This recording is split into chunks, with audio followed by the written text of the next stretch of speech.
Hello everyone, my name is Abdul Mujeeb और आप देख रहे हैं अपसाइड बुल। आज की इस वीडियो में हम आपके सामने फास्ट ब्रेकआउट की बात करेंगे कि फास्ट ब्रेकआउट जो है वो कैसे हम जज कर सकते हैं। फास्ट ब्रेकआउट कहाँ पे पैदा होते हैं, किस जगह किस लेवल पे फास्ट ब्रेकआउट हमें देखने को मिलते हैं। सबसे पहले बात कर लेते हैं वो कौन सी रीज़न है जिसकी वजह से हमें लॉसेस का सामना करना पड़ता है मार्केट में। अक्सर ट्रेडर मार्केट के लेवल्स पे ट्रेड करना पसंद करते हैं। हमारे जहन में अक्सर ये सवाल आता है कि हम किन लेवल्स को फॉलो करके फास्ट ब्रेकआउट से बच सकते हैं। फास्ट ब्रेकआउट क्या होता है, कैसे हम उसे जज कर सकते हैं, फास्ट ब्रेकआउट और रियल ब्रेकआउट इसकी पहचान कैसे कर सकते हैं। किसी भी ट्रेड में क्लोजिंग प्राइस बहुत ज़्यादा अहमियत रखती है। हर ट्रेडर को याद रखना चाहिए मार्केट का जो हाई और लो वो मैटर नहीं करता, हमेशा मार्केट की क्लोजिंग प्राइस जो है वो मैटर करती है। मार्केट में कोई भी ट्रेडर जल्दबाजी में ट्रेड इसलिए करता है कि उसे लगता है कि ये ट्रेड मेरे हाथ से निकल ना जाए, जबकि जो प्रोफेशनल ट्रेडर होता है वो ब्रेकआउट को प्रॉपर होने देता है और रीटेस्ट का इंतज़ार करता है और उसके बाद अपनी ट्रेड लेता है और प्रॉफिट गेन करता है। हमेशा मार्केट में क्लोजिंग प्राइस ही मैटर करती है। आज मैं आपको बताऊंगा कि किस तरीके से आप ब्रेकआउट आइडेंटिफाई कर सकते हैं। कुछ पॉइंट्स हैं जिनके आंसर्स जो आज ढूंढने की कोशिश करेंगे इस वीडियो में। चलते हैं उन क्वेश्चंस की तरफ। सबसे पहले बात करते हैं कि फास्ट ब्रेकआउट देखने में कैसा होता है, कैसे हम उसे जज कर सकते हैं। अगला जो क्वेश्चन है वो ये है कि हम कैसे रुक सकते हैं एक फास्ट ब्रेकआउट में एंट्री लेने से, कैसे हम अपने आप को रोक सकते हैं। अगला जो क्वेश्चन है वो हमारे जहन में हमेशा आता है कि हम रियल ब्रेकआउट को कैसे फाइंड कर सकते हैं। पैराबोलिक ब्रेकआउट क्या होता है, इसके बारे में आगे हम डिस्कस करेंगे। इसके बाद अगला जो क्वेश्चन है वो ये है कि ब्रेकआउट ट्रेडिंग प्रॉफिटेबल हो सकती है क्या, क्या ब्रेकआउट ट्रेडिंग प्रॉफिटेबल होती है कि नहीं होती है। इसका सवाल का जवाब भी हम देखेंगे आगे। के बाद लास्ट जो क्वेश्चन हमारा आज के लिए वो ये है, how do you trade breakout like a pro. हम प्रोफेशनल ट्रेडर की तरह कैसे ट्रेड कर सकते हैं, कैसे ब्रेकआउट पे ट्रेड कर सकते हैं। आज हम ये सारे क्वेश्चन जो है इस वीडियो में जानने की कोशिश करेंगे। यहाँ पे एक स्ट्रक्चर है जी मार्केट का, आप जो मर्ज़ी कर लें, जोन सी मर्ज़ी मार्केट में चले जाएं, यही स्ट्रक्चर आपको ट्रेडिंग में मिलेगा और मार्केट इसी स्ट्रक्चर पे काम करती है। मार्केट में तीन तरह के ट्रेंड होते हैं। पहला जो है वो ट्रेंड अप ट्रेंड होता है, दूसरा ट्रेंड डाउन ट्रेंड होता है, जबकि तीसरा जो ट्रेंड है वो साइडवेज ट्रेंड होता है। जो डाउन ट्रेंड होता है वो लोअर लो और लोअर हाई बनाते हुए नीचे को आता है। मार्केट में दो वेव्स होती हैं, एक होती है करेक्शन वेव और दूसरी होती है इम्पल्सिव वेव। रेड कलर की जो है ये करेक्शन वेव है, जबकि ग्रीन कलर की इम्पल्सिव वेव कहलाती है। यहाँ पे क्या हुआ, मार्केट लोअर लो लोअर हाई बनाते हुए नीचे आई और नीचे आने के बाद यहाँ पे कुछ टाइम के लिए मार्केट साइडवेज में चलेगी, यानी कि मार्केट ना अप ट्रेंड में है ना डाउन ट्रेंड में है, बल्कि एक साइडवेज में मार्केट चल रही है। उसके बाद क्या हुआ, उसके बाद मार्केट ने एक प्रॉपर चार्ट पैटर्न का ब्रेकआउट किया। ब्रेकआउट करने के बाद रीटेस्ट किया और रीटेस्ट करने के बाद आपने ट्रेंड को कंटिन्यू ऊपर की तरफ जारी कर दिया। अगर आप मार्केट में वर्क कर रहे हैं तो आपको इस स्ट्रक्चर का तो पता ही होगा। आगे चलते हैं चार्ट की तरफ, जहां पे हम आपको बताएंगे कि फॉल्स ब्रेकआउट देखने में कैसे होते हैं, किस तरह से आप जज कर सकते हैं फॉल्स ब्रेकआउट को। ये चार्ट है जी सीआरवी का। यहाँ पे क्या हुआ, यहाँ पे मार्केट ने अपना ऑल टाइम हाई लगाया, एक रेजिस्टेंस यहाँ पे क्रिएट की। यहाँ पे क्या हुआ, जब भी ट्रेडर ट्रेड करने की कोशिश करता है तो वो इस लेवल को मार्क करेगा सबसे पहले, क्योंकि यहाँ पे ऑल टाइम हाई लगाया है। ये एक दिन की कैंडल है कि इससे पिछले दिन जो है वो ऑल टाइम हाई लगाया, जब अगले दिन पे मार्केट ने यहाँ से अपने आप को ओपन किया और यहाँ से यहाँ तक मार्केट अपने आप को ले गई, यानी कि बाइंग प्रेशर मार्केट में आया। यहाँ पे क्या हुआ, यहाँ पे जो अग्रेसिव सेलर्स थे उनके लिए एक चारा था, उनके लिए ये एक ट्रैप था। जो बड़े बड़े जो मगरमच्छ हैं या बड़े बड़े जो इंस्टीट्यूट हैं उन्होंने यहाँ पे छोटी छोटी मछलियों के लिए लगाया होता है, जो कि रिटेलर होते हैं। किसी ने यहाँ पे, किसी रिटेलर ने यहाँ पे एंट्री ली, किसी ने यहाँ पे एंट्री ली। जैसा कि मैंने पहले बात की कि मार्केट का हाई और लो मैटर नहीं करता, हमेशा मार्केट की क्लोजिंग प्राइस ही मैटर करती है। जब भी आपने एंट्री लेनी है तो आपको सबसे पहले मार्केट को क्लोज होने देना है। मार्केट की क्लोजिंग के बाद ही आपको कुछ डिसीजन लेना होगा। जिस ट्रेडर ने यहाँ पे एंट्री ली होगी उसने यहाँ पे स्टॉप लॉस लगाया होगा, तो क्या हुआ, अगले दिन जब मार्केट ओपन हुई तो मार्केट ने सबसे पहले उस बंदे का स्टॉप लॉस हिट किया। लेकिन यहाँ पे एक और चीज़ आपको देखनी चाहिए कि अगर मार्केट ने यहाँ पे दूसरे ट्रेडर का स्टॉप लॉस यहाँ पे हिट किया तो यहाँ पे जो रिटेलर थे उन्होंने फिर यहाँ पे सेलिंग ऑर्डर लगाया कि मार्केट अब डाउन ट्रेंड की तरफ जाएगी, मार्केट करेक्शन करेगी और प्रॉफिट गेन करेंगे।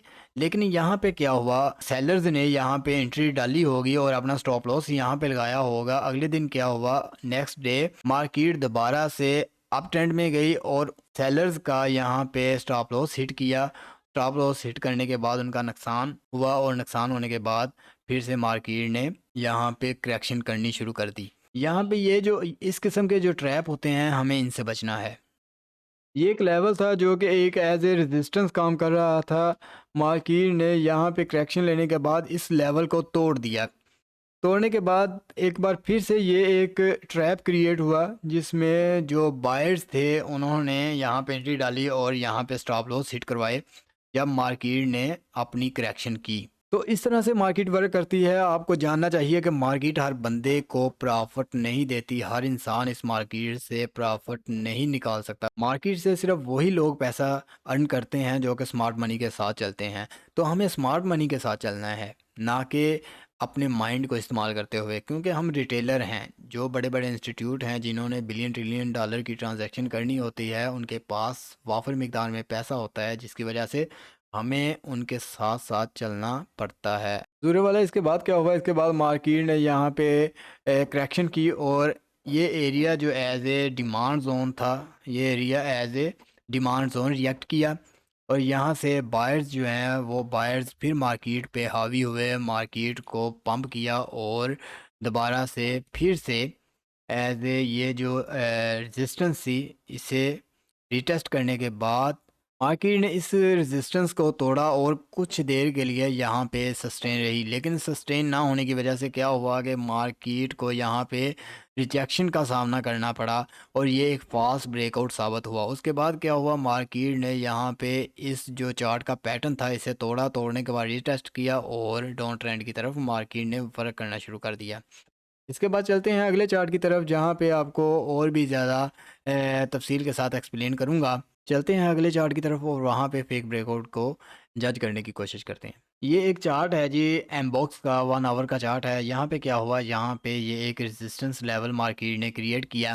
रेजिस्टेंस लेवल जब क्रिएट हुआ, ट्रेंड लाइन यहाँ पे लगाई गई, तो ये एरिया जो है यहाँ पे भी फेक ब्रेकआउट हमें देखने को मिला। मार्केट की यहाँ पे कैंडल क्लोज हुई, उसके बाद अगली कैंडल का इंतज़ार नहीं किया सेलर्स ने। यहाँ पे क्या हुआ, जिन लोगों ने भी यहाँ पे एंट्री ली होगी और स्टॉप लॉस जो है वो इस एरिया पे लगाया होगा, उनका स्टॉप लॉस यहाँ पे हिट हो गया। और क्या हुआ, ये एक फेक ब्रेकआउट था मार्केट का।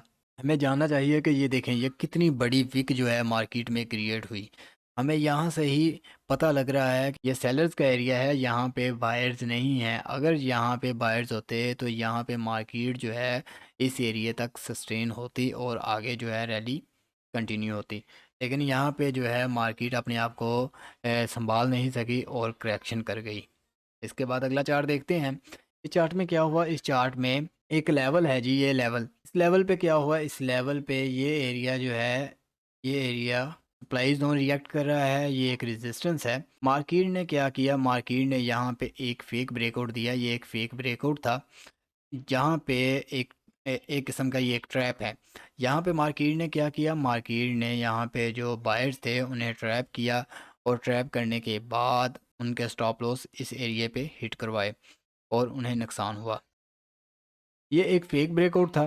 फेक ब्रेकआउट के बाद मार्केट ने यहाँ पे करेक्शन ली। करेक्शन लेने के बाद दोबारा से फिर इस रेजिस्टेंस को तोड़ने की कोशिश की, लेकिन यहाँ पे इस रेजिस्टेंस को तोड़ने में नाकाम रही और मार्केट नीचे को करेक्शन कर गई।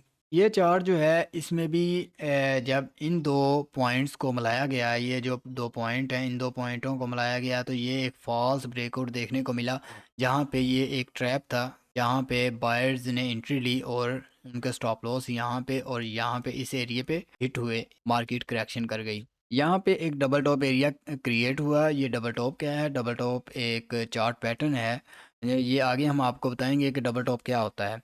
यहाँ पे डबल टॉप एरिया में क्या हुआ, डबल टॉप एरिया में अगर मार्केट यहाँ से ऊपर जाना चाहती, यहाँ पे बायर जो है वो इंटरेस्टेड होते इस मार्केट को इस लेवल तक ले जाने में। बायर इस एरिया को ब्रेक करते, ब्रेक करने के बाद रीटेस्ट करते, रीटेस्ट यहाँ पे रीटेस्ट होने के बाद मार्केट पर साइड की तरफ मूव करती। लेकिन यहाँ पे क्या हुआ, यहाँ पे मार्केट ने इस लेवल को सस्टेन नहीं किया और रिजेक्शन का सामना करना पड़ा। ये एरिया जो है ये as a fast breakout react हुआ और लोगों के जो स्टॉप लॉस है हिट हुए। और उसके बाद क्या हुआ, उसके बाद ये जो एरिया है इस एरिया पे ये जो पैटर्न बना है ये असेंडिंग राइजिंग वेज बना है, रीटेस्ट हुआ और मार्केट ने करेक्शन ले ली। चलते हैं जी अगले चार्ट की तरफ और देखते हैं कि अगले चार्ट में क्या है। ये चार्ट है जी, ये चार्ट आपको अब ट्रेंड में दिख रहा होगा। Higher high high low, higher high high low, higher high high low बनाते हुए मार्केट ऊपर जा रही है। लेकिन यहाँ पे क्या हुआ, यहाँ पे मार्केट ने ये जो सप्लाई जोन था इसे डिमांड जोन क्रिएट किया, ये as a support area create हुआ। जबकि यहाँ पे एज ए रेजिस्टेंस काम कर रहा था। मार्केट ने दोबारा टेस्ट करने की कोशिश की, रिजेक्शन मिली, उसके बाद फिर से टेस्ट करने की कोशिश की, रिजेक्शन मिली और आखिर में उस ब्रेकआउट को तोड़ा और तोड़ने के बाद रीटेस्ट किया और मार्केट ऊपर चलेगी। यही मार्केट का फंडा है। अगर आपने मार्केट में काम करना है तो आपको मार्केट का स्ट्रक्चर जो है उसे समझना होगा और उस पर काम करना होगा। जैसा कि मैंने पहले बताया कि ये एज ए जो रेजिस्टेंस एरिया था वो अब सप्लाई एरिया काम किया। लेकिन यहाँ पे ये जो है ये फेक ब्रेकआउट देने की कोशिश की मार्केट ने और रिजेक्शन मिली। उसके बाद क्या हुआ, ये जो है ये ट्रू ब्रेकआउट था। यहाँ पे ज़ाहिर बात है अच्छे वॉल्यूम के साथ मार्केट ने ब्रेकआउट किया और ब्रेकआउट करने के बाद प्रॉपर रिटेस्ट किया।